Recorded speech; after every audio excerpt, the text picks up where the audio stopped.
as long as the phone is locked, can you operate? So worship is when you're saying, God, I submit to you and I'm willing to walk with you and I'm ready to follow your instructions. And one of the classic example of worship is, you remember that Samaritan woman who had 5 husbands? Now she was living with the 6th man, not married, not satisfied. But when she met the 7th man, Jesus, she changed her life. Worship is when I learn to put to death my flesh. So when a person is a true worshipper, Jesus said, you shall worship God in spirit. He never said with your emotions. He never said with your feelings. He never said your hair would stand and you would be worshipping. No, no, no. He said you worship God in spirit and in truth. So every time you listen to the word of God, there is hidden truth. And this hidden truth is only revealed to disciples. Because Jesus said, go to John 8:31. 8:31. Then Jesus said to the Jews which believed on him, if you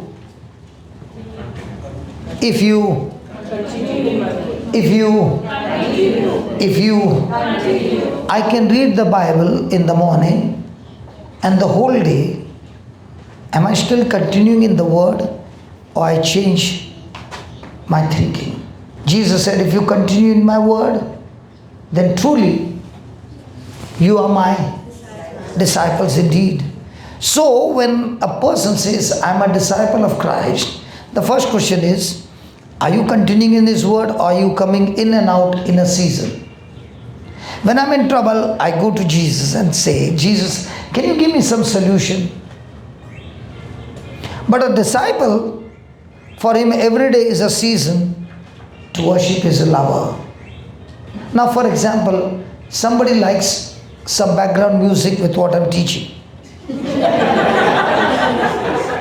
Okay?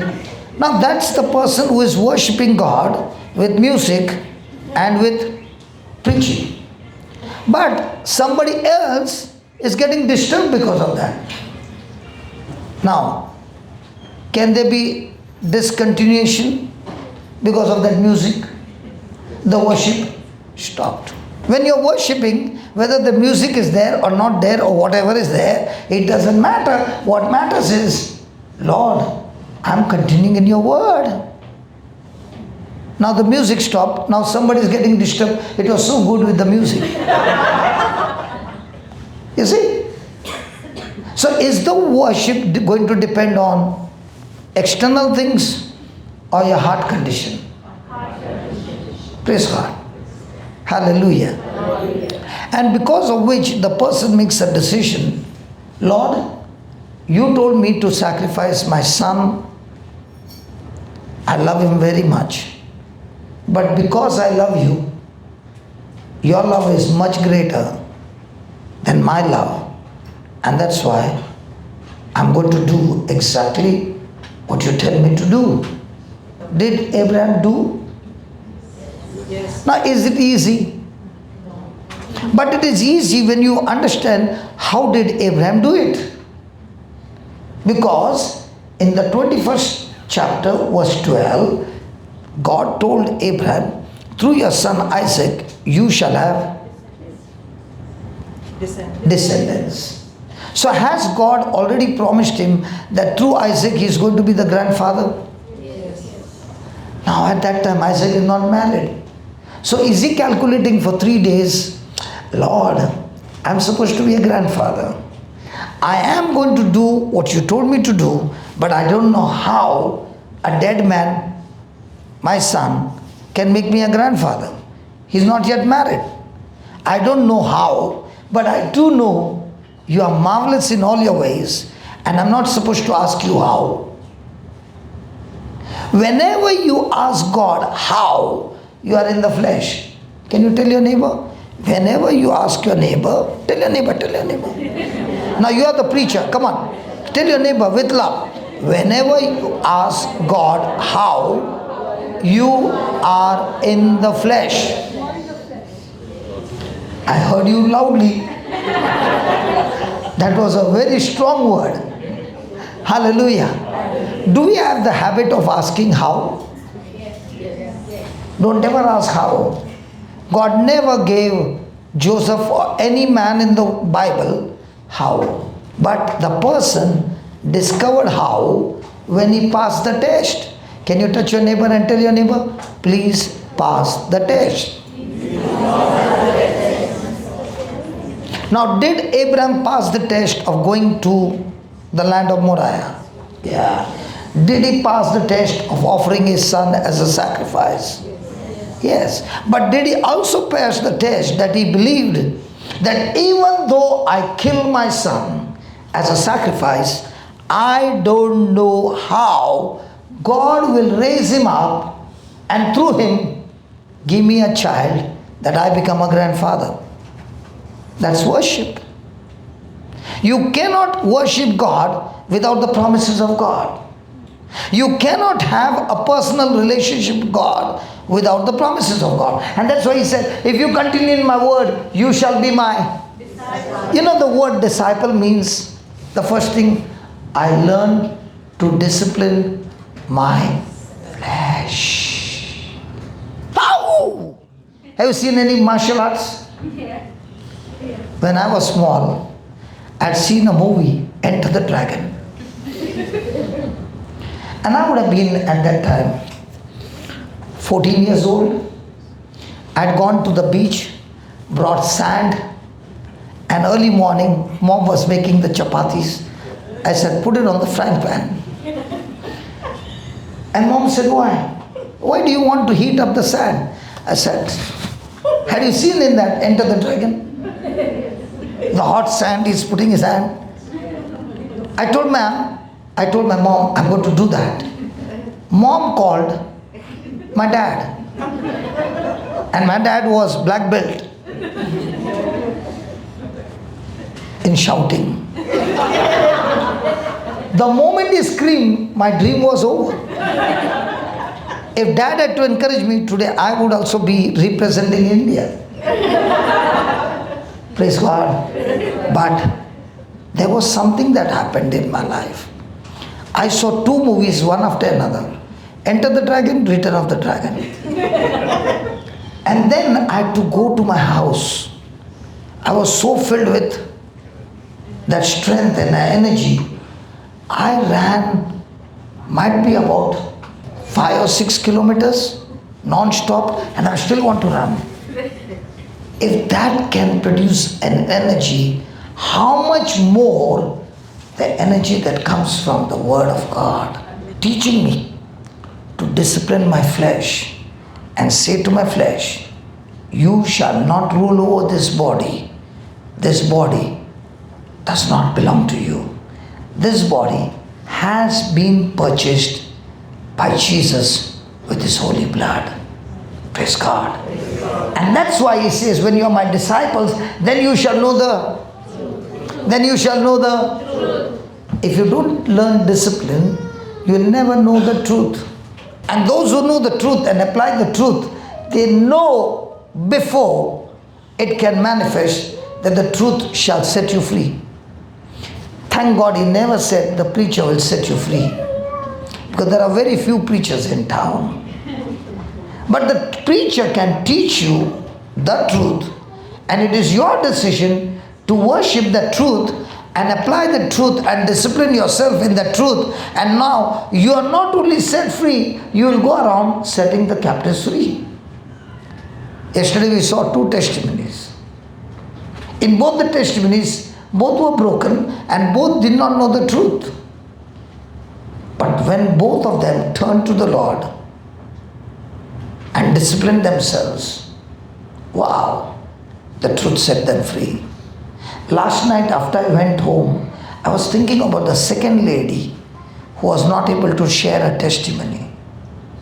You know, when the doctor says Might be there is no chance for your child to survive. Oh, is it pain? Can it be so painful, unbearable? But what I loved about that lady yesterday was, whatever you tell me, I'm ready to do it. And she got her guns out. And I tell you, you ladies, when you get angry, I'm talking about the holy anger. When the devil said, I'm going to take your baby, and the mama got angry. I tell you, when mama gets angry, the devil also shivers. Because once you understand the truth, and you're not leaving the truth but applying the truth will not only make you free, the truth will make others free too. And that's why today's hymn was, I speak about Jesus, not only to myself that I'm blessed, but much more, I go and speak Jesus to so many people who are suffering. The next time you go to the funeral and they lower the coffin, stand there and ask a question. Was this person a Christian who lived for self? That fellow has not only destroyed his future, he has destroyed thousands and thousands of people's future, because he has robbed that future which could have been amazing for others. Ask your neighbor, are you a robber? Nobody wants to ask this time. Brother Ivan, can you ask your wife? What is your wife saying? Do you know that mighty mom, what you all have started, and mighty dad, how many people across the globe have been touched? When you were suffering with arthritis and you were going through all that, did you ever know that by learning the truth and the truth that set you free, there are thousands and thousands who are waiting to be set free through the knowledge that God gave you absolutely free? Are you a selfish person? You know, when people come and give me a testimony and they say what God did for them, it's still a selfish testimony. When they come and say, now what is God doing through me in other people's life? Excellent ambassador testimony. And most of the time, which testimony we like to hear? What God did for me or what God did for others? Through me. Ask your neighbor, is he talking about you? Selfish testimony or an ambassador of Christ testimony? Can you ask your neighbor, please? See, nobody wants to ask the neighbor. Yeah, 25th anniversary. Don't put your head down. Come on. How many people's future are you going to rob? The day I realized that this body has been purchased by God, it doesn't belong to me. This life doesn't belong to me. And if I can go and share what God has given me, wow. When I took a trip to Australia and New Zealand, believe me, there were so many people who came and touched me and said, my God, you are real. Because all that they had done is they had seen me on YouTube. And they said, we began to learn so much from that teaching, it changed our life. And I said, that's good. Now what are you doing? Give us some water, Baba.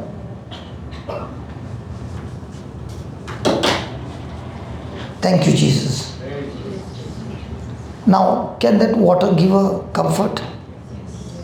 In the same way, your teaching to somebody is going to give comfort to the person and change somebody's life. I was also sitting like you. I was brought to church and I did not know my name. If I have to ask everybody, they will say, I know my name. I did not know my name. And if God can do that in my life, how much more God can do it in your life? That girl also was in depression. Thank God for the COVID time, I got a bill में हाथ डाल के निकाला बाहर. But today, there's so much of joy for me is that she wants to do full time. I want to serve God. My desires have changed. I want to serve God day and night. So, from now on, are we going to be true worshippers? So, yesterday we were learning about being led by the Spirit of God. And let's go to Ephesians chapter 5, 18. We have to be led by the Spirit of God because 5:18 speaks about, but if you be led of the Spirit, you are not under the law. Praise God. Do I need to be led by the Spirit? Yes. And when I'm being led by the Spirit, do I get victory over the lust of the flesh? Yeah. Because in the 17th scripture, the word says, the flesh and the Spirit, they cannot be friends. They are enemies and all the time contradicting each other. So for me to walk in the Spirit, I have a fight within myself. And that fight is that my body is craving for so many things that contradicts God's word. So my battle is not who did to me what. That has got nothing to do. What somebody did is none of my business. What I respond to everybody is my business. So don't come and tell me what somebody did to you, but come and tell me, what did you respond? I remember a testimony of a father whose wife had died when the children were young, and he raised the children Christian value. Now they went into the uni, and that's where they met new friends. And both the sons one day came and told the father, we want to go for a movie with our friends. He said, there's nothing wrong, no problem, but I want to know what movie are you going to watch. So they gave him the name, and he went first on the reviews of that movie, and he saw the movie is excellent, but there is something in that movie for 4 minutes which is absolutely no Christian should watch. So the father told the sons, I cannot let you go for this movie. And the sons said, why? And he showed them the review, and he said, I don't want you to be corrupted where your flesh will get nourishment and come against you. Both the sons were sad. All their friends were going and they could not go. So they were a little bitter with their dad. Both of them went to their rooms, shut the door, and the dad began to ask God, God, please help me. Please give me wisdom. How can I make them understand? I've raised them in the fear of the Lord, and now it looks like they're going out of my hand. Please help me. And the Lord said, your sons love cookies. When they bake cookies, do you get a good fragrance? Hello? Yes. Yeah. So the father decided, let me make some cookies for them, both of them. And they were inside the room, but the fragrance went from underneath the door, and they got the fragrance, and they opened the door and they came and sat down, waiting for what? Cookies. And the father said, this time I made cookies of a recipe not found on the internet. And no father or mother has ever made these cookies. Now the sons were excited, and he gave them, and they took a bite. They said, Dad, it's wonderful. And then he said, I got to tell you the ingredients that I put in. because the taste is good, right? But no father will ever use an ingredient that I used. Now both the sons were excited. What did you use?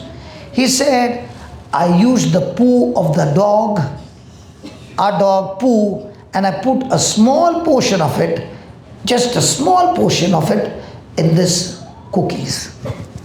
The moment they heard it, they started, and they said, Dad, how can you do that to us? And he said, the same thing I'm sharing with you. When you go out for that movie, there's little poo of the devil. How can you eat that poo? The sons got their message. They both repented, hugged their dad, and said, Dad, thank you for this example. Do you think the father had actually put the poo? No. But did he make them understand? Yes. Ask your neighbor, are you eating poo of the devil? Some of them are already vomiting. Hallelujah. Thank you, Jesus. So let's go to Ephesians 5:18.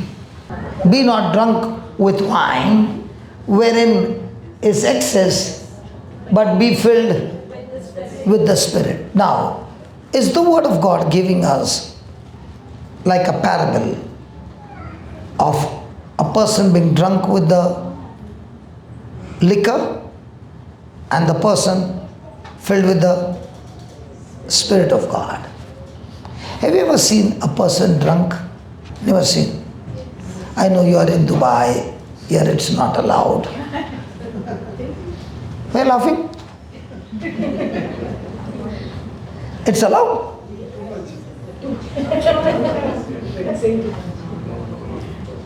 Praise God. When a person is drunk, is he sober? The person when he's drunk, can he tell everybody, today everything is free for you on the house? Does he become generous? So also a person filled with the Holy Spirit also becomes generous, but with the right mindset. And he says, these resources which belong to me are for distribution, and I want to distribute these resources so that you are blessed. Praise God. Praise God. Hallelujah. Hallelujah. Now, can you have sober thinking, a person who is drunk? Now, it is said a person can be a cat. Meow. But when he gets drunk, somebody said he can become a lion. So also, a person when he is filled with the Holy Spirit, he becomes bold, fearless, and he can face any trial victorious. Praise God. Hallelujah. When a person gets drunk, the next day he gets a headache, hangover. Y'all don't know, praise God. Does he get a hangover? Yeah. So also a person who is drunk in the Spirit, he gets a hangover, so he has to take another drink of the Holy Ghost. A person who is drunk, does he get into beautiful imaginations with alcohol? So also, a person who is drunk in the Spirit gets beautiful imaginations through the Word of God, and he gets revelation from God. He opens his mouth and speaks it. People think it's a fake, but those things what he speaks under the influence of the Holy Spirit, those things come from the invisible to the visible, and that's why you got to be drunk in the Spirit of God. So how does a person get drunk? I'm talking about the Holy Spirit. Don't tell me how does a person get drunk. You'll say you put a glass and take. No. Drunk in the Holy Ghost. Nifty? Drunk in the Holy Ghost. Associating with the word. Associating with the word. Okay. Not accurate. Somebody. Studying the word. Not accurate. Yeah, walking in the Spirit. How do you walk in the Spirit? Something that Kyomi said this morning. Continuing in the Word. There are people continuing in the Word for years. Praising God in all circumstances. Praising God in all circumstances, okay. But give me the accurate word. Okay. Believing in the mouth, confessing in the mouth. Okay. Tell me, when did you first encounter Jesus? How did it happen? In your brokenness, the devil had already made you a captive. He was anyhow torturing and tormenting you. Baptism, I got baptized when I was a baby. And I lived for 33 years for the devil. When you repent and have Say that again. repent. When you repent. Repent. What is repent? What is repent? What is repent? What is repent? What is repent? Change of thinking. When Peter stood up on the day of Pentecost, filled with the Holy Ghost fire, he spoke the word that pierced the hearts of the people. It pricked their hearts so much that they came and said to him, "What must we do now that we have crucified the Son of God?" And what did Peter say? He said, "Repent." And when you repent, first, you receive the forgiveness of sins, and two, you receive the gift of the Holy Spirit. So when we say repent, we have most of the time repenting about my mistakes. I've done this thing wrong, I've done this thing wrong, and that's why I need to make the correction. But what about filling myself with what Christ has achieved for me on the cross? Do I change my thinking in that area? Because if I don't change in that area, I will repent of my sin, but I will never ever experience my inheritance. Let's take an example. We are all baptized, right? Do we have two hands? Hello, do we have two hands? Yes. Do you believe you got two hands? Yes. Are you sure? Yes. Are you sure? Yes. Shall we have a check whether you have two hands? No. That you are showing me a physical mirror. I am talking about the spiritual mirror. Because your repentance should take place through a spiritual mirror, not the natural mirror. Now look at Mark 16 verse 16, and then you can answer, am I really repenting? Look at Mark 16:16. He that believes and is baptized shall be saved. He that believeth not shall be damned. And these signs shall follow them that. Which one are you champion in? Praying or believing? Are you champion in praying, in doing activities? Or are you champion in believing? For example, give and it shall be given unto you. We have heard it so many times. Good measure, pressed down, shaken together, right? Do we really believe? If we really believe, then every moment you are looking for opportunities to be a giver or a taker. Fantastic. So if you are a giver, how many people did you give the gospel and bring them to Christ? How wonderful the scriptures are, no? The last shall be first. I'm not pointing finger to you. I'm not pointing finger to you. I just said the scripture is so true. In the kingdom of God, you can be the last person entering in. It does not matter. What matters is, what is the level of your repentance? You can be in the kingdom for the last 20 years, 25 years. You know the scriptures. But how much are you believing what you know? And that's why he said, those who believe in my name, they shall cast out devils. When I read that, it was 4 o'clock in the evening. And I said, Lord, thank you. You said, those who believe. You never said, the priest and the nuns. I would have got disqualified because I'm a married man. He said, those who believe shall cast out devils, demons. And I realized it's my birthright to cast out demons. First of all, from my own life. 2, Two, when I see somebody in captivity, set the captives free. Now, the first authority that Jesus gave is to cast out devils. And when I heard that, I cried and I was jumping. And believe me, I was jumping on the bed. Because the demons had tortured me and tormented me. And for the first time I read that, I said, wow, I never knew that was in the Bible. And it's for everyone who believes. He never even said, those who believe after 10 years or 20 years. He said, you believe it right now, and right now you have the inheritance. And I went to prayer group. And I was in the Konkani prayer group, even though I did not know Konkani, because I was the youngest there. And all were elders, and they loved me. So I went to the group leader and I said, do you know, God has given us the power to cast out devils. And as I was talking, there was this mother who came at that very moment and said, my daughter, she is in her mid-40s. She has got deliverance problem. When I heard that, I said, uncle, let's go now. He said, you can't go like this. You have to go prepared. I said, come on, tomorrow. After 3 days, we went there.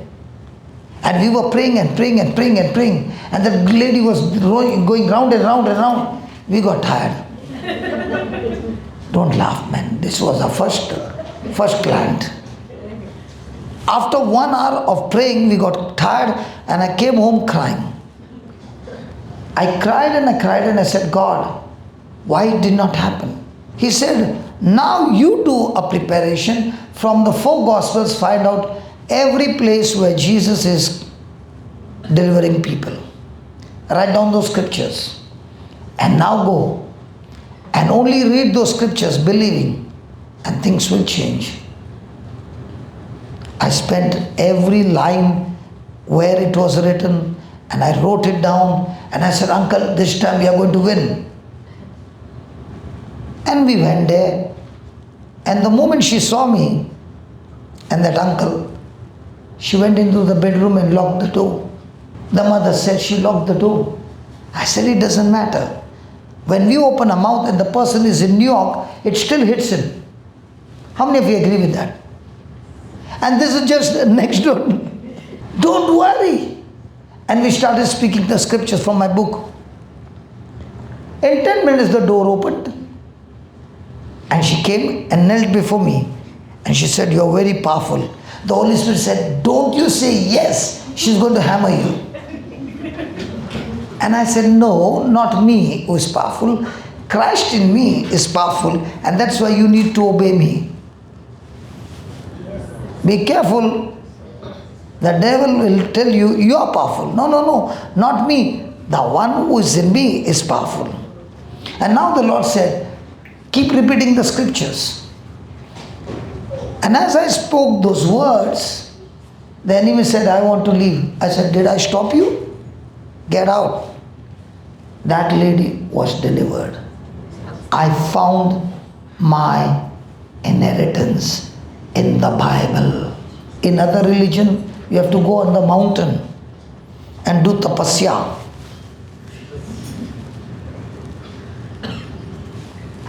In the kingdom of God, in the kingdom of God, you need to believe. Believe that power is inside of you. You are not going to receive. That power is inside of you. And because I believe, it becomes so easy for me to go to Africa. If I don't believe, I might not even come back alive. When you believe in Christ, you represent heaven and God is ready to back you up. Somebody else's battle becomes your battle. And you get involved in that battle because you are authorized to set those people free. And that is love. Love is not you fight the battle for yourself. Love is you are fighting the battle for yourself, and now that you have got victory, you are getting involved with other person's battle, and you are now helping that person to come out of the battle. That's love. Then he said, they shall speak with new tongues, they shall take up serpents, and if they drink any deadly thing, it shall not hurt them. They shall lay their hands on the sick, and they shall surely die. Now, do you have hands? When was the last time you laid hands on the sick? Huh? You got hands? I know that. These hands. Imagine for a mother whose child is sick and crying, restless the whole night, and she is praying but not using the authority to say, that spirit that is touching my child and making my child go restless, I'm talking to you, devil, get your hands off my baby. Don't you even touch her in the name of Jesus. But when you don't know, what happens? I remember my daughter when that bugu bugu, you know bugu bugu? How many of you know bugu bugu? There's a bugu bugu fellow comes in Bombay. You are from Bombay? How come you don't know bugu bugu?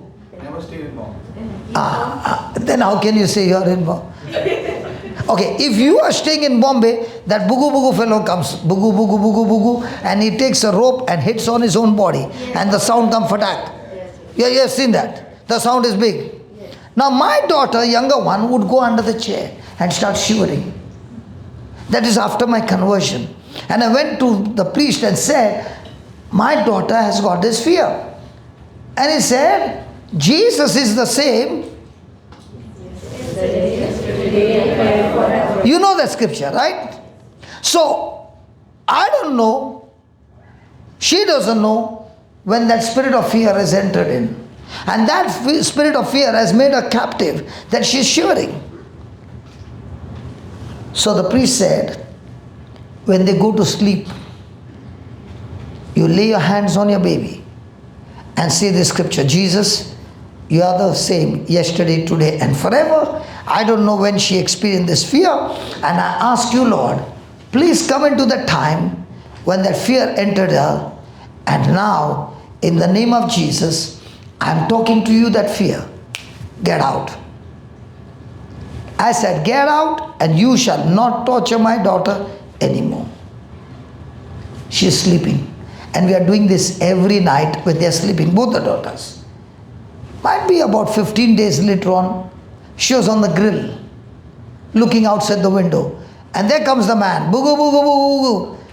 And she said, Dad, look at this madman taking a rope and hitting his own body. And that's the time the Lord said, what you opened your mouth and took authority, that fear is gone. She doesn't even remember that she has to run. Hey, come on, parents. Now you'll say, my baby is not here. My baby is back in New York or UK, gone for studies. Listen, you still got a chance. You take that photograph of your baby, lay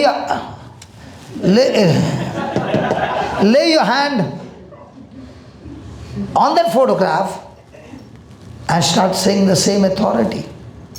It still works. Now, is that your inheritance? Yes. That's called as repentance. I never knew it, Lord, but now that I know, I'm going to use this in my everyday life. And now, with the word of God, I am willing to get drunk in the Spirit, and being drunk in the Spirit, I'm ready to get into action.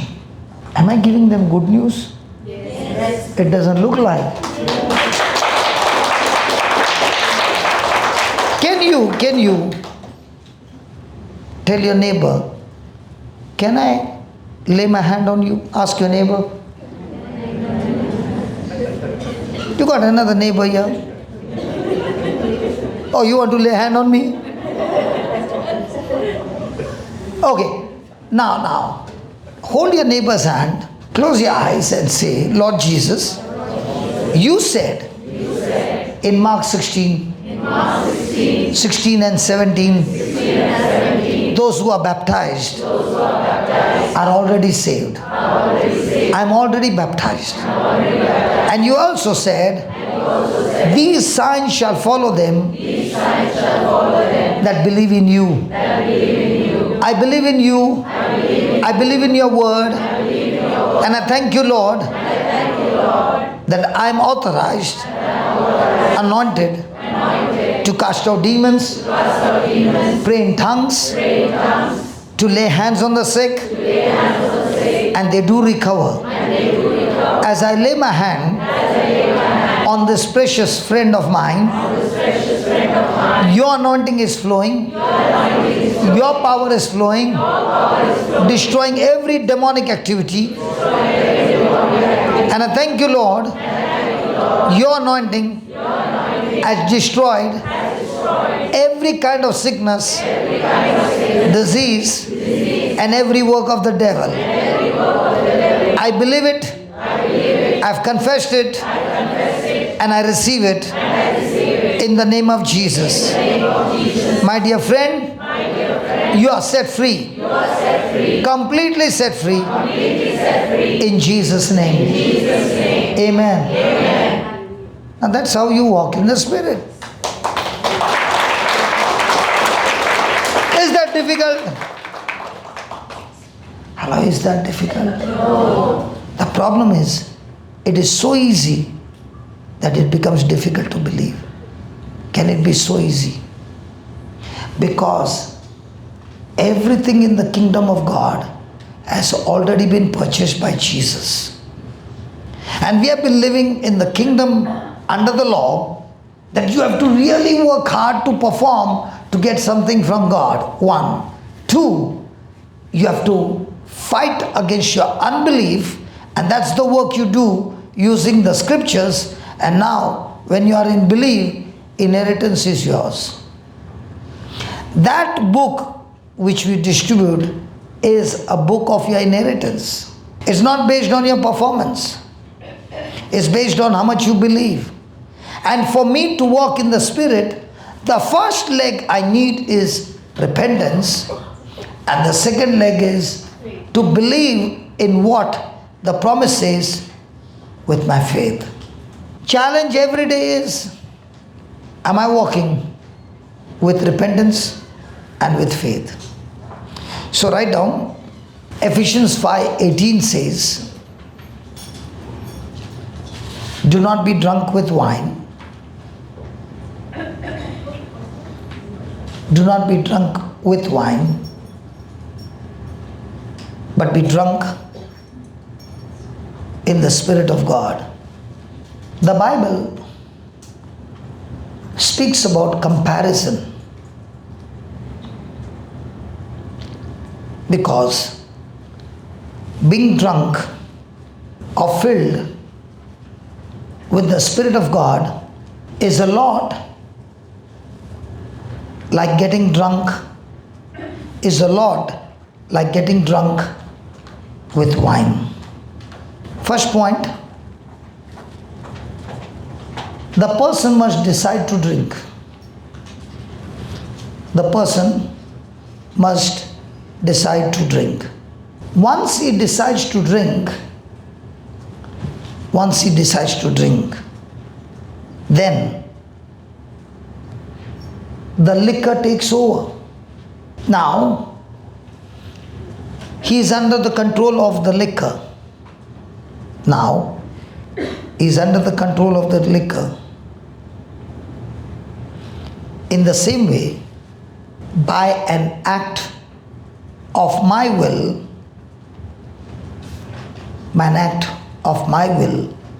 I decide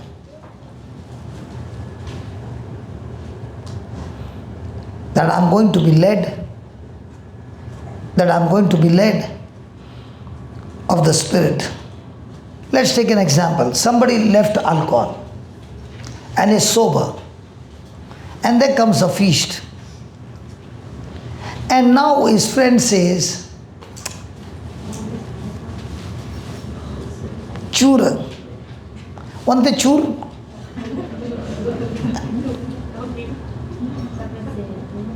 Want there? Anybody from Mangalore? You understood want the chur? Chura. Want there? Now that person makes a decision. Okay, want there. Chura. After that there is Vante Chur. Now he cannot stop and is taken over by alcohol. The feasting got over. Did his feasting got over? How many people who had stopped everything and then opened the gate for small? Now the alcohol takes over. In the same way, when the person starts studying the Word of God, the Spirit of God starts talking to you, giving you deeper secrets of the kingdom of God. Like Janet said yesterday, it hurt me, yaar. Right in front of my face she said, you heard it, no? I don't like sermons more than 15 minutes, and yours was, I thought, 1 hour. It was not even 1 hour. But then what did she say? As I started getting drunk with these teachings, I could not stop. I became a drunkard. Or what? Teachings. Now I'm not only drunk, now I'm even writing down, so that I can keep myself high day and night. Praise God. So do we need to be drunk? Or is it only you listen for 5 minutes and say, now God is going to do everything for me?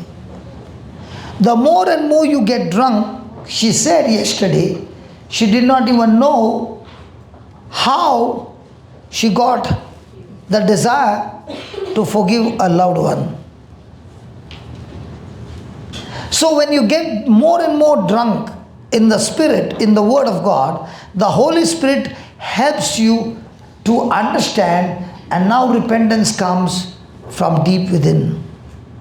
The moment the repentance came, she found herself free from the prison. There are so many people who are going through issues in their body, and one of the reasons why your body has been damaged is your hurt feeling and bitterness. And that's why Jesus gave us only one commandment, and the commandment is love, because God never ever created man other than love. He never created man to be bitter. He created man in his likeness and image, and God, who is love, He has created man for love. And instead of operating in love, if the same person is operating in bitterness, there's a short circuit, and now every parameter in his body is going crazy. It can be reversed.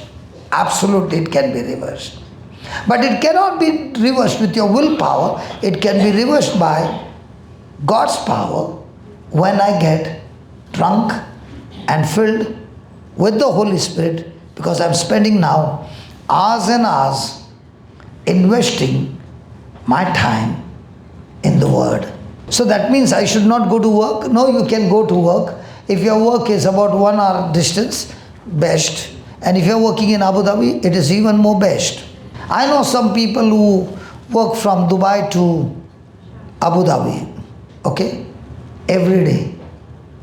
And at that time, they were, a pain to drive.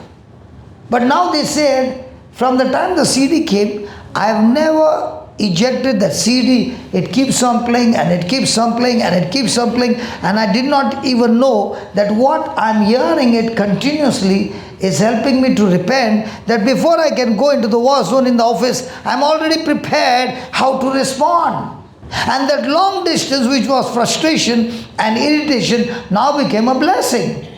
Because now the challenge is, how much am I willing to repent?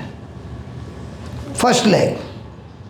And the moment I get repentance, understanding through the Holy Spirit, He also gives me now the faith to believe what I'm hearing. So now practicing these two, day by day, the change starts taking place in people's life.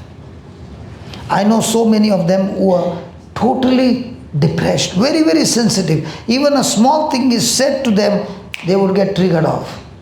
They would not give back, but they would be suffering and painful and hurting themselves and going into a cage, and the devil would not spare them, torture them. But as they got into the word, they realized the problem is not with those on the outside. The problem is with me, who is receiving the wrong seed and allowing the wrong seed to be planted in their heart. And I know also some of them have gone through terrible wars, which was 100% that this person will die in that war. No chance. But when those people got hooked up on the word, things began to change. And sometimes even now, when I meet them, I say, what you went through and where you are now, it is something impossible.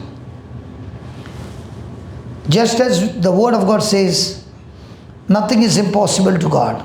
Does it say that? Yes. The same word of God says, all things are possible to them who believe. So what's the challenge? To believe. What's the challenge every day? How much am I willing to repent? The quicker I repent, the faster I fly like an eagle. Some person can learn cycling in a day, somebody in a week, somebody in 6 months, and somebody will not even touch the cycle again. The same it is with repentance. How quick are you willing to learn? Sorry. Because people get annoyed with my sound. I'm trying my best to control my trumpet. Praise God. Hallelujah. So write down, by my repentance, the Holy Spirit takes over. The Holy Spirit takes over, and I am filled with the Spirit of God. The Holy Spirit takes over, and I am filled with the Holy Spirit of God. Now let me tell you, in my early days what happened. I would listen to the teaching and come back and search for somebody whom I could go and share the same teaching. Because for the next teaching, I had to go after a week. It was quite a long distance. And that teaching, I would be teaching everybody. And those people thought, I'm an expert. Even today people think the same. But I'm not. I know little. But what I know the truth. And if I apply the truth, things will change. So in those days, I would practice that. And when people would hear it, they would go back, practice it, and come back and say, it worked. So every day, whether it's on the street, whether it's in the house, wherever, I would be doing this. And little did I ever think that that would be my future life. But in those days, I was thinking, there are others with me who are in the group 15 years, even 20 years, and they would never lay hands. And I would think I'm special. God has given me a special gift, not to everybody. But after years I realized how very wrong I am, because God loves each of us the same. God has given us all the same measure of faith. So what's the difference? The difference is repentance. The more you repent and the more you apply, the more you see the glory of God moving with you. Are you living in Dubai? In an apartment, do you have the same water tank or everybody is special personal tank? Are you sure? Do they charge you based on how many liters you use? Per house? Meter hai? Le. Now when I go for shower, I should think, really there is a meter? Per house? अपने India में अच्छा है. Okay, let's take an example of India. In India, do you have the same water tank on the terrace? Everybody is given the same line? No? Yes. Is there charge if you use 2 buckets, 1 bucket, any bucket? Everything is the same? In the same way, the main tank, your spirit, is loaded with God's anointing, God's inheritance. The Garden of Eden is right inside. And the daily challenge is, how much can I take the word and repent and change my thinking and agree with this word, open my mouth, speak it and get into action. Now you are drawing from within your inheritance. In the Old Testament, God would be giving to you. In the New Testament, God cannot give it to you because through Christ, He has already finished on the cross when He said, it is. Now when He said it is finished, do you need inner healing? The challenge is not the inner healing. The challenge is, how much do you repent what He has already promised you? Has He already said your hands are anointed? Yes. But do you believe? We need to believe, but you got hands. Yes. We need to use our hands. Do you use your hands in the office? Yes. Do you use the hands in the kingdom of God? So the problem is with God or the problem is with you? Praise God. Hallelujah. Has God given us everything? Yes. Then did Jesus say, ask and you shall receive? Did He say that? Yes. Then did He say, seek and you shall find? Then He said, knock and it shall be opened. So why is Jesus saying that? If He's given it all. Now did Jesus say this before His death or after His death? Before His death. Okay. Do you have laundry in Dubai? Okay, you gave your 4 clothes to the laundryman. Will he give you the money or the receipt? Will he tell you come after 4 days? For dry cleaning, yeah. Come on. 4 days. And then you told your spouse, while coming, please bring my 4 dress. And as your spouse is always obedient to you, your spouse said, okay. And he goes to the laundryman. Let's say I am the laundryman and your spouse comes and says, my wife has given 4 dresses, please give it to me. What will the laundryman say? I don't know who your wife is. No, the one who is very beautiful. She gets a dimple here, the colored hair, slim. Now all the description, will it work? Will he give you? What does he want? What if you kneel?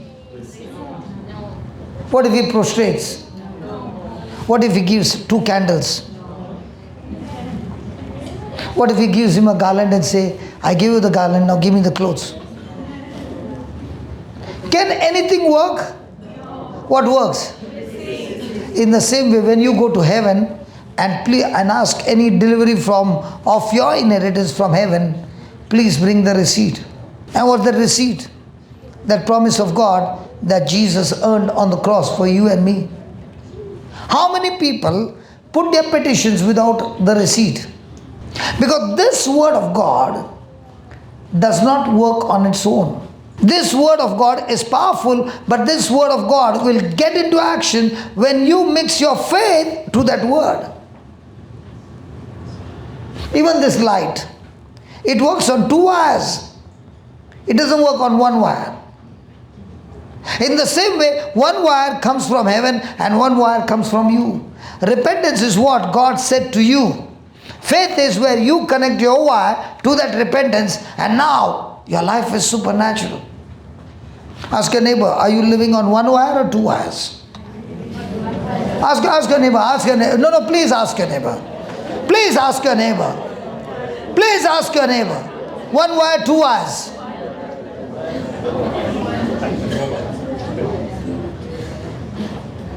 So what Christ has achieved has been finished on the cross, and you are the joint heir with Christ, adopted in the family of God, and therefore we are supposed to inherit, not perform.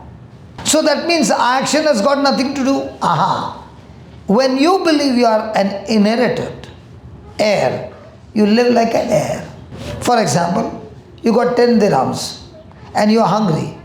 Now when you go to the shop, how much will you order? Why not 20? You'll be in trouble. So you'll go only for 10. Now when you know, or somebody came and gifted you 1,000 in the restaurant, now will your menu card be the same or change? Quickly change. Now imagine Jesus is your partner and He has given you everything that you need in abundance. Now how are you going to live? And this is our real life. Okay, let's put it this way. Inheritance. Did David fight Goliath? Did he have 5 stones and a sling? And did David challenge Goliath? Did David even say these words, I'm going to chop off your head? How can you chop off somebody's head with a sling and 5 stones? But brother, he has got a sling and 5 stones. Would you say, I'm going to chop off your head? Is he talking faith or is he talking sight? Faith. And what are we talking? The challenge is, when you get that promise, are you going to speak based on that promise, even though you can't see the resources with you? Could David see a sword? How could he see a sword? He could see 5 stones. But just because you can't see the sword does not mean that sword will not come into your hand. If you open your mouth and you speak your faith, God will honor your faith and He will see to it, even though Goliath has got his sword, that sword will be handed over to you to chop off the head of Goliath with his own sword.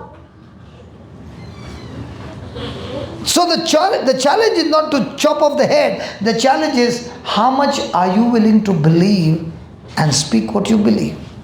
So for me to be filled with the Spirit of God, do I need the promises?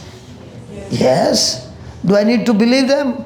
Yes. Do I need to speak them? Yes. Do I need to be confident in what you spoke? Yes. Will it come to pass? Yes. So who does the speaking? Who does the doing? Doing is God. See. Go to the 20th verse. And they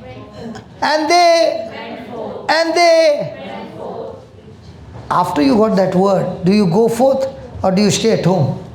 After getting the truth, do you stay home or do you go forth? Can you ask your neighbor, do you stay at home or do you go forth? How come nobody's asking their neighbor, man? Come on, ask your neighbor. You ask, but the Christians are not asking. You are not a Christian, that's why you're asking. The Christians are not asking. But this is for the Christians. You believe in Jesus, right? Now you're a Christian by choice. We are Christian by birth. We are Christian by certificate. You don't have a certificate. That's the difference. You are by choice. We are not by choice, we are by birth. So when I ask them, they don't ask. Because they have not been going forth. Praise God.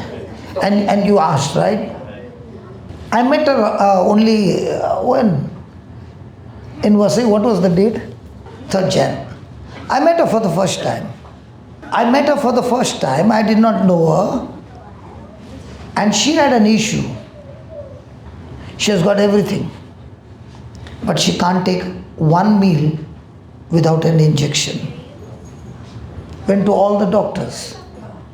Went to the best of the best top doctors. Took all the treatment that she could. And somebody said, go for a teaching in Vasai. You are in Kolaba, right? Marine Lines. Marine Line वाला Vasai में कैसा fit होएगा?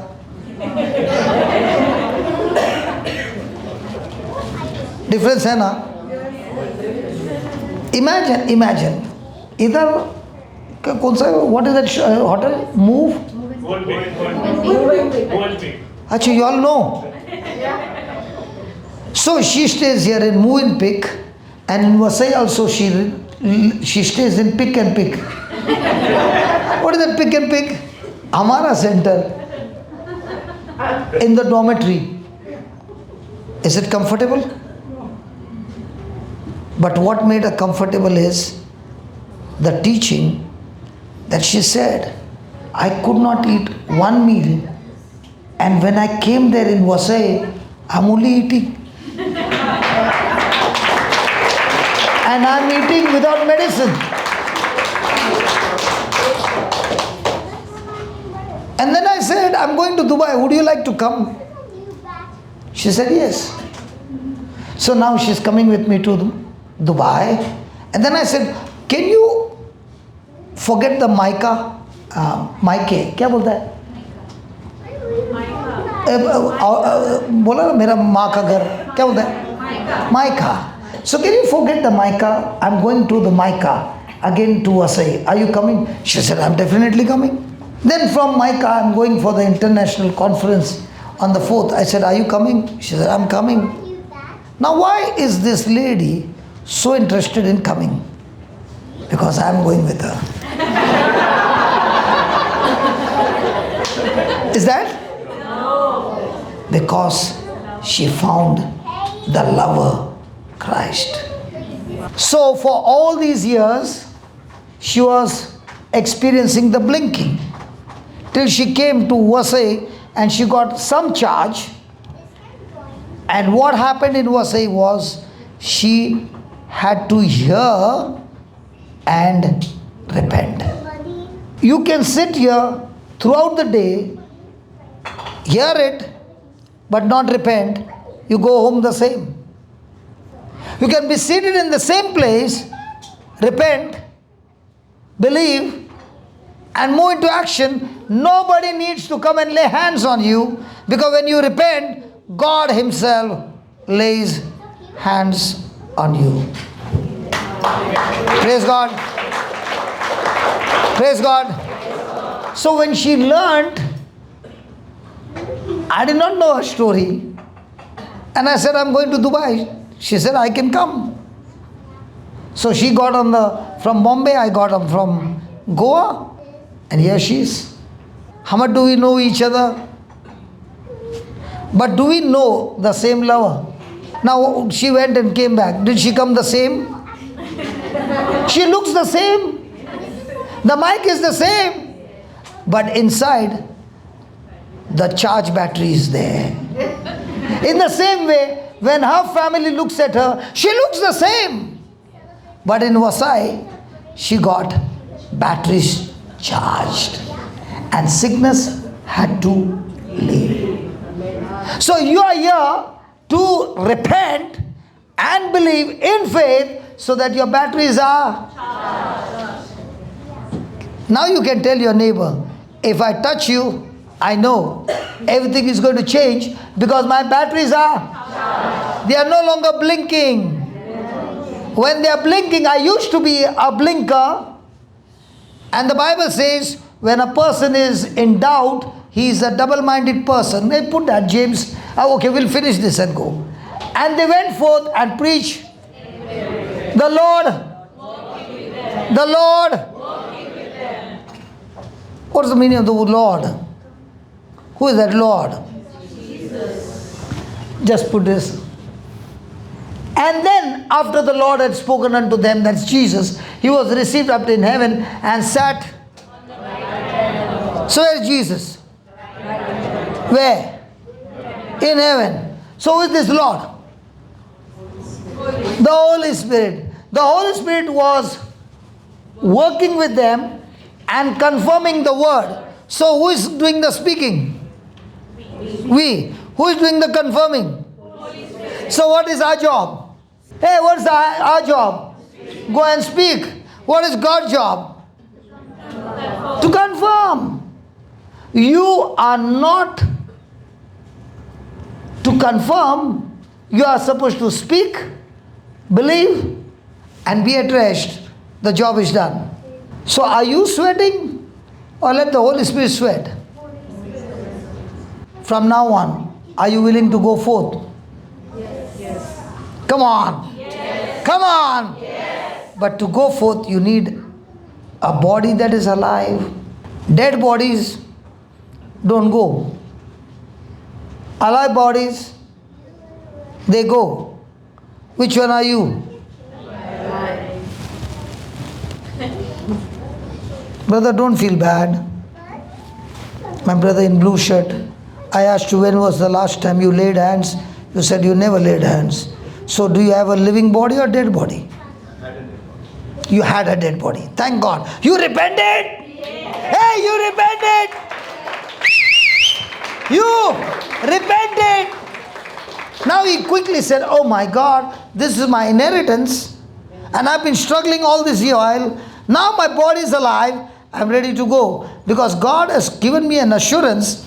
When I go, the Holy Spirit will help me to speak. He will help me to believe. And He is the one who is taking the responsibility of confirming the word. So tell me, brother, how much God has made it easy? But what is the devil all the time saying? You are not chosen, brother. I just got a message. Your message and my God's message is so different. Because my God's message is the written word of God. And if He has given in writing and you are talking something opposite to the writing of what is given in the Bible, why don't you change your God? Well, my God gives in writing. But I just saw a vision. It doesn't matter what you saw. What matters is what I saw in the written word, and that's the highest authority. No authority above that authority. Amen. Amen. Amen. So is my life founded on the word of God, then I'm a wise man. Yes. And if my life is not founded on the word of God, then I can be a foolish man. James chapter 1 and verse number 7. For let him ask in. Let him ask in. So faith is physical evidence or spiritual evidence? Okay. Nothing wavering, for he that wavers is like a wave of the sea, driven with the wind and tossed. For let not that man think that he shall receive anything of the Lord, because he is a... So how many minds you got?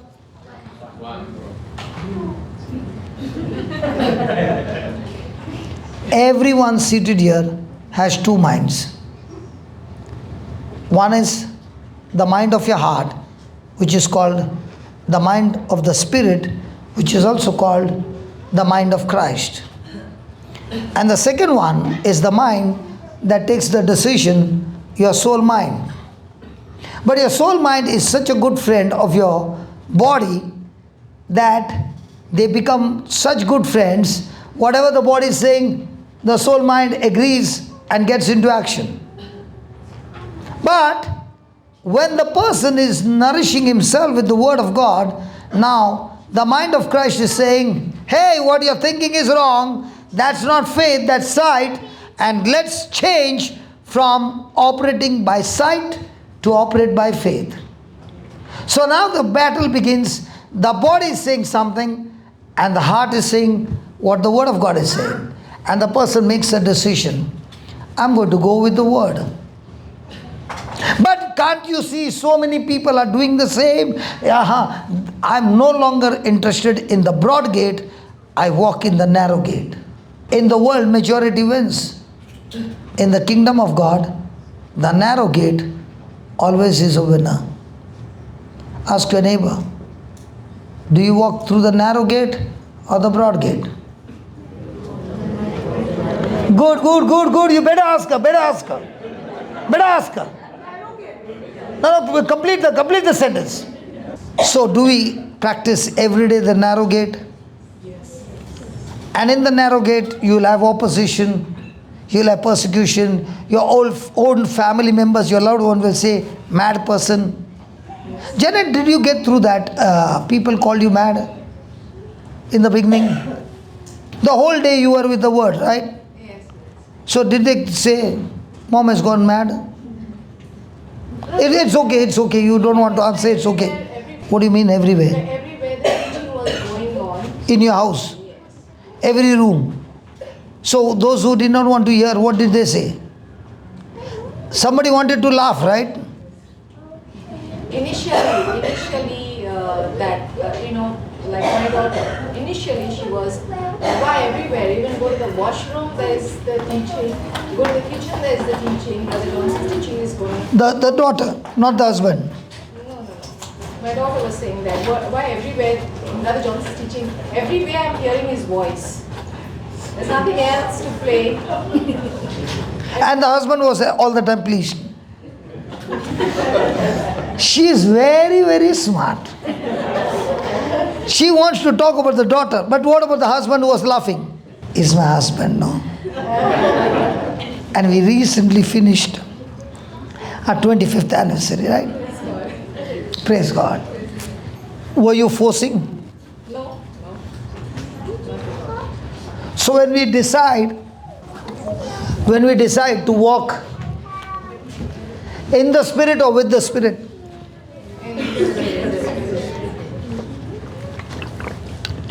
now I just drank water. Did this water clear my throat? In the same way, when you drink the word of God that you have repented, will it clear some things that are irritating you? So do you need to take a drink all the time of the word of God? Thank God how good examples He gives us. Hallelujah. Thank you, Jesus. So, when there is irritation, it's a proof that I need to drink quickly a fresh drink of His promises. So, are there going to be irritations in our life? 100% guarantee. But in the midst of irritation, am I getting irritated or am I drinking a fresh drink? So write down. Galatians 5:16 says, Colossians 5:16 says, walk in the Spirit, but does not say, walk after the Spirit.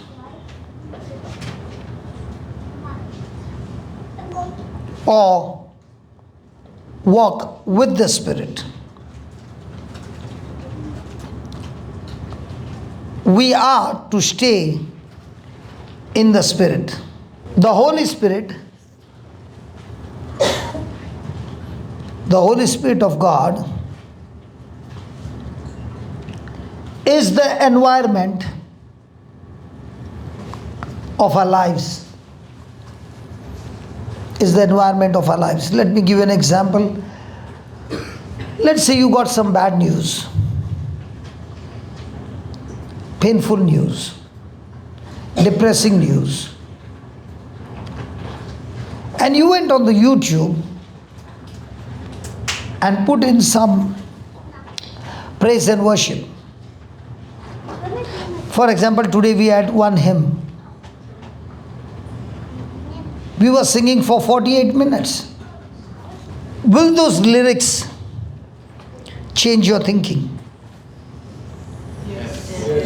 So now, have I changed the atmosphere from thinking about my trouble to thinking about how great our God is. So if I have changed the environment, have I changed my thinking? So might be I'm not a good singer, but can I still play hymns and change the atmosphere where I'm sitting? When I've changed the atmosphere, has it changed my thinking? Has it changed my future? So there is a choice.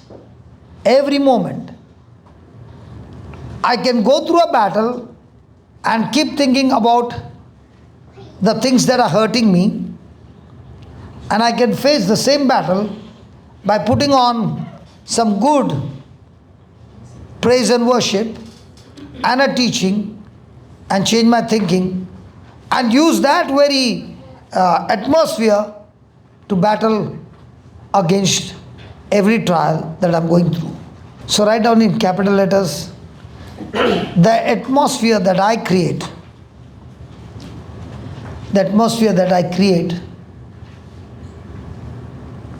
produces the product. So there are so many seated here who had issues in the past, and they began to use the promises, the teachings, the worship day and night.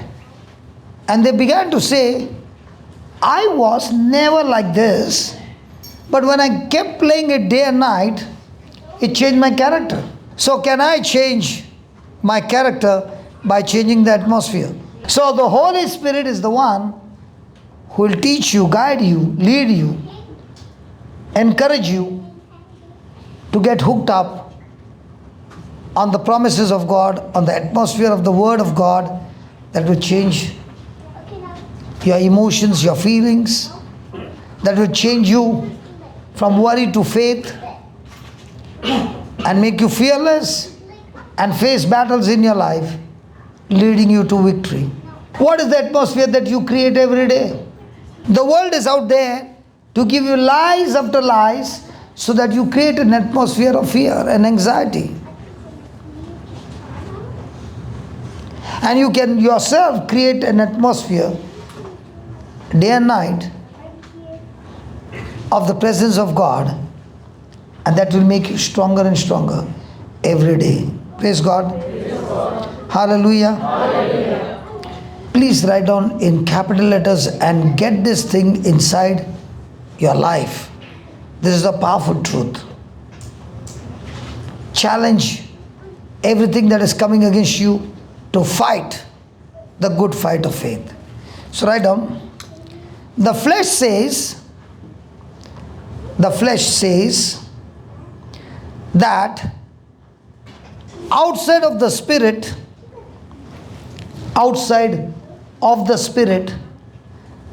there are certain pleasures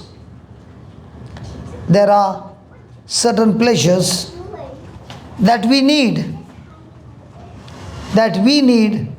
to make us happy. How many of us were deceived in the past? What is the flesh going to say? Your life as a Christian is going to be so boring, man. Come, I'll show you what life is really about. Something I remembered. I was earning very high money in my business in Bombay. And I would tell my wife, by 40, 45, I'm going to retire. And I'm going to take this money to Hawaii. And I'm going to enjoy my life in Hawaii. That was my dream. At 33, everything got shattered. Hawaii went for a toss. And God gave me a new birth. At 52, God took me to Hawaii. And He said, you always dreamt to come to this place, right? And I'd gone for a conference. You can enjoy Hawaii now. And at 58, that is this year, I've got 3 days of conference in Hawaii. But this time, the flesh is crucified and God takes me to the same place to preach the word. In those days, the flesh would say, Christian life is boring, man. I'm going to show you in this world the pleasure of sin. And it excited me, and I believed the devil who spoke lies after lies, and the seeds that were planted in my life led me to a miserable journey of death. Flesh will always tell you, outside in the world, there is great pleasure waiting for you. All you need to do is say yes to me, and I will take you on a journey. I know I'm the only person here who has been on that journey, praise God. But thank God you are away from that. People of Dubai, how was it in the past? Friday and Saturday? In the past. Correct, night vision, very good. That's the biggest lie. Friday night would be charan till Sunday afternoon, then go home for Uttran. The flesh will always deceive you. And the Holy Spirit, who is only saying, if you are willing to say yes, I can turn your life around. And I will show you what your eyes have not seen. I will show you what I have prepared for you, what your ears have not heard, what has not entered your heart. I have prepared for you for your future. I am a person who would never love textbook. And when the Lord touched my life, I hate books. I love to work on a machine. But He changed my life and gave me one textbook. And He said, this textbook, you'll use it for the rest of your life. And now I'm in love with this textbook that changed my life. And if I can keep this love fresh day and night, I can say without a doubt, you can be free from the flesh. But this textbook alone can keep you away from the flesh. That is the Word of God. People can call you when you study the Word day and night, you are not a Catholic. That's the biggest lie. Catholics also need to study the Word, because only the Word can keep you away from the flesh. I'm a Catholic who is rooted in the Word, and Word and Word and Word and Word and Word and Word and Word and Word, so that I can understand the sacraments absolutely fine. You can have the sacraments, but you can't understand. Your life is still miserable. Write down. A person who has spirit-controlled life, a capital and double lining, okay? A person who has spirit-controlled life has come to a settled conclusion that there is nothing worth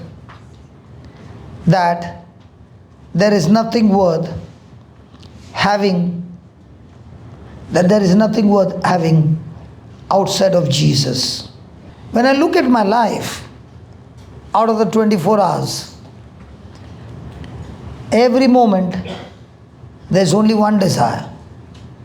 Tell me, Lord, where do you want me to go, that I can share what you have given to me with somebody? The pleasure that you have now is entirely different from the pleasure of the flesh. It is an addiction. But in this addiction, you live a victorious life. In every other addiction in this world, you live a miserable life. So what kind of addiction do you want? A victorious life or a miserable life? And to experience the victorious life, I must understand that all that my flesh is going to talk to me is of the world. And if I can keep that flesh crucified, under control, disciplined, then I can move from glory to glory every day into a victorious life. So remember, your battle is not with anybody outside. Your battle is only with your flesh. And your flesh is going to be always attracted to the things of the world. So write down, if we do not come to this conclusion, if we do not come to this conclusion, we will never live a victorious life. We have to walk in the Spirit. All things need to be in the context. All things need to be in the context of the Holy Spirit, of God, leading, teaching, guiding, directing our life. So are you always going to be in fellowship with the Holy Spirit? Come on.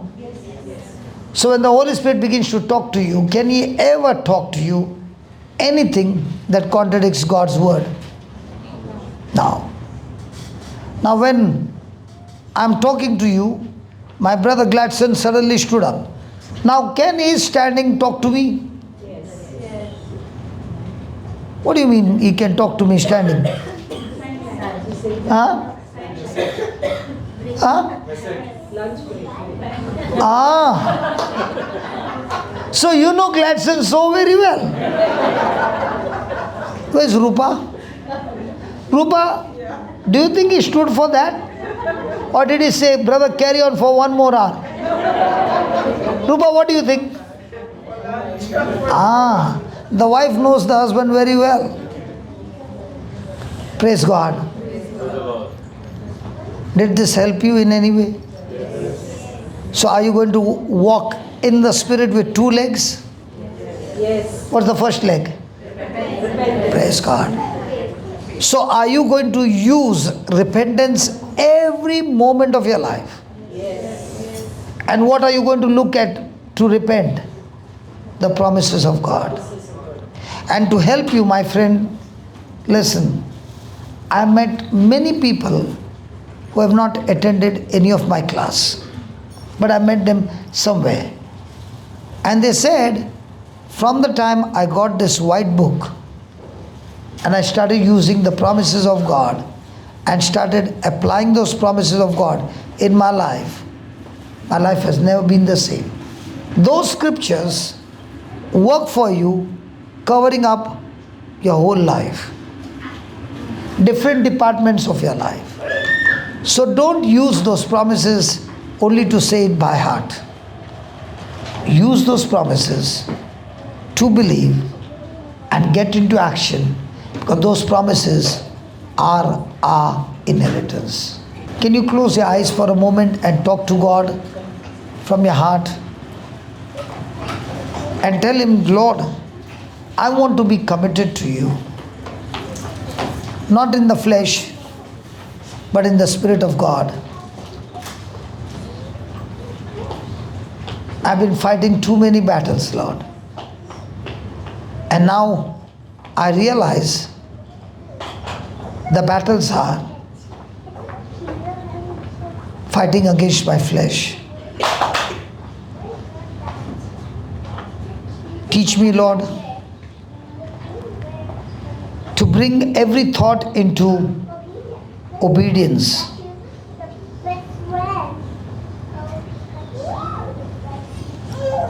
Lord, I want to have a relationship with you.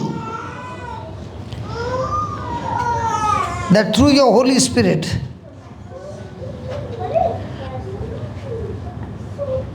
you are guiding me and teaching me. The revelation that you're giving me from your Holy Spirit,